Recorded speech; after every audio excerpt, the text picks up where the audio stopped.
mais pra frente. Ele tá morto, gente. Não tá, ele tava se mexendo. O que ele falou, Ricardo? Que o Ricardo assim e falou, tá. Ah, tá aí, tá. Olha o barulho na água aqui. Hã? Bruninho? Tá barulho na água, tem que esquentar mais. Água, hein? Demorou pra jogar água? É.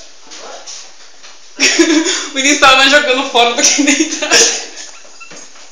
Não, na hora que o tio abriu e... Essa ferveu. A outra, é capaz da minha mãe sair correndo, sai daí. Você escutou o grito? Vixe Maria, cuidado dessa água. Tá água quente, hein? Agora que ele vai pular mesmo. Cuidado, mesmo. Não, ele não é. Depois que pega, amolece. Cuidado aí. Meu pai jogou ele. Vou jogar. Seu Geraldo não vou montar mais uma vez, não. Entra aqui no cantinho. Não? Deixa eu tirar essa vassoura aqui e vou jogar. Ah, Pode jogar, joga.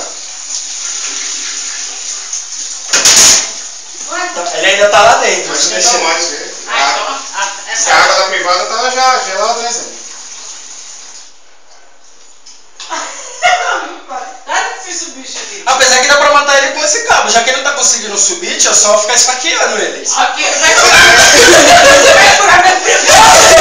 Aí quebra e sai correndo. É mesmo, você pegar lá. Daí. Mas vai quebrar a privada. Não, mas suja- não é bater.